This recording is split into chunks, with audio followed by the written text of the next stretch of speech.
Hello বন্ধুরা, আজকে কথা বলবো শ্রীকান্ত মুভিটা নিয়ে, যেটা মেন লিড রোলে অভিনয় করছে রাজকুমার রাও। ওহো, রাজকুমার রাও কত বড় অ্যাক্টর! এই মুভিটা না দেখলে আপনি বুঝতে পারবেন না। তো প্রথমেই বলে দিই, শ্রীকান্ত ট্রু বেস স্টোরি, মানে শ্রীকান্ত মুভিটা হচ্ছে একদম ট্রু বেস স্টোরি। তো এখানে মেন লিড রোলে রাজকুমার রাওকে দেখানো হয়, যে জন্মগত অন্ধ। সে জন্ম থেকেই সে কিছু দেখতে পায় না। একটা মানুষ কিছু না দেখতে পেয়েও সে কত বড় লেভেলে যেতে পারে, বা তার কনফিডেন্স আর যদি সঙ্গী ঠিকঠাক মতো হয়, সে কত বড় লেভেলে যেতে পারে। অরিজিনাল স্টোরি শ্রীকান্ত তার উদাহরণ। তো গল্পটা যদি একটু বলি, মানে স্টোরিটা নিয়ে যে একটু কথা বলি, তো শ্রীকান্ত হচ্ছে তার বাবা মার জন্মগ্রহণ করার পরেই তার বাবা মা বুঝতে পারে সে চোখে দেখতে পায় না।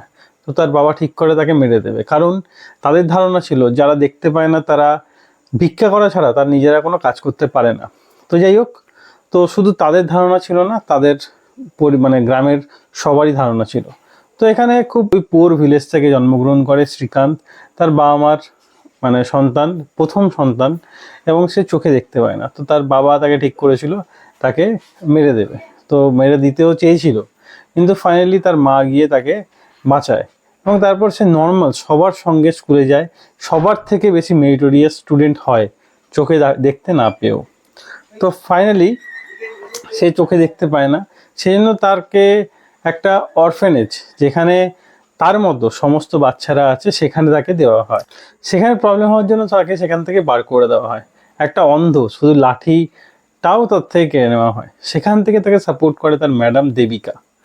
তো দেবিকা ম্যাডাম তাকে নিজের ঘরে রেখে তাকে পড়াশোনা শেখায়। সেখান থেকেই সে মাধ্যমিকটা কমপ্লিট করে।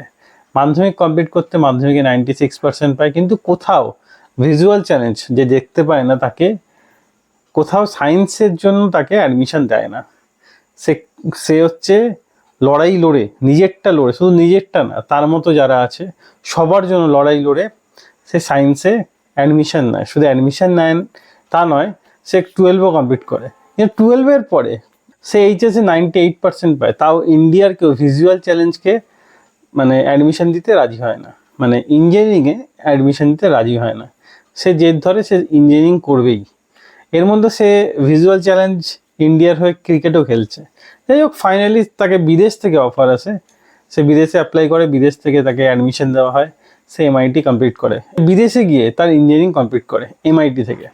তারপর সেখানে তার একটা গার্লফ্রেন্ডও হয়, সেটা আপনি অবশ্যই মুভিতে অবশ্যই দেখবেন। তারপর সে এসে তার উপর প্রথম যে ট্রাস্ট করে সে হচ্ছে এপিজে আব্দুল কালাম স্যার, যিনি আমাদের প্রেসিডেন্ট ছিলেন। True base story. এখানে মানে মুভির শেষে আপনি ছেলেটাকেও দেখতে পাবেন, এবং এপিজে আব্দুল কালাম স্যারকেও এখানে দেখানো হয়। তো যাই হোক, তো প্রথম ট্রাস্ট করে এপিজে আব্দুল কালাম স্যার। সে প্রথম স্বনির্ভর নিজের ইন্ডাস্ট্রি শুরু করে। তারপর তাকে ট্রাস্ট করে তার বন্ধু রবি। রবিকেও দেখানো হয় এখানে মুভির শেষে। তো রবি তাকে ট্রাস্ট করে, এবং রবির সঙ্গে দেবিকা ম্যাডামকে সঙ্গে নিয়ে সে অনেক বড় ফ্যাক্টরি অ্যাচিভ করে। তার অ্যাচিভমেন্ট অনেকটা বড় হয়, কিন্তু তার মধ্যে আবার এর মধ্যে অহংকার চলে আসে তার নিজের মধ্যে। সে তার অহংকার কিভাবে ভাঙে, সে এই যে গোল একদম নিচে থেকে ওপর পর্যন্ত সে কিভাবে অ্যাচিভ করে। ভালো মানুষ পাশে থাকলে মানুষের পক্ষে সব কিছু করা সম্ভব, যদি তার মনের জোর থাকে।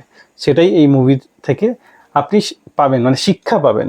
এই মুভির মোরাল অফ দ্য স্টোরি, যে আপনার মনের জোর যদি থাকে এবং যদি সঙ্গে সৎ মানুষ থাকে, আপনি অনেক দূর পর্যন্ত যেতে পারেন, যদি আপনার মধ্যে সেই সততা থাকে। তো মুভিটা মাস্ট ওয়াচ মুভি। আমি এই মুভিকে দিলাম 3.5 আউট অফ 5 স্টার। তো অবশ্যই মুভিটা দেখুন। আর মুভিটা কোথায় দেখবেন? হলে গিয়ে অবশ্যই দেখতে পারেন। যদি হলে গিয়ে না দেখতে পারেন বা সময় যদি না থাকে, তো আমি কমেন্টে আমার টেলিগ্রাম চ্যানেলের লিঙ্ক পিন করে দেবো, যদি আপনার ইচ্ছা হয় তো ওখান থেকে দেখতে পারেন। তো এই ভিডিও এতটাই। ভিডিও যদি ভালো লাগে থাকে লাইক অবশ্যই দেবেন। এরকম আরও ভিডিও পেতে চ্যানেলটা সাবস্ক্রাইব করে পাশে থাকা বেল আইকনটি অবশ্যই বাজিয়ে দেবেন। তো দেখা হচ্ছে পরের ভিডিওতে। ততক্ষণের জন্য ভালো থাকুন, সুস্থ থাকুন। ভিডিও দেখার জন্য ধন্যবাদ।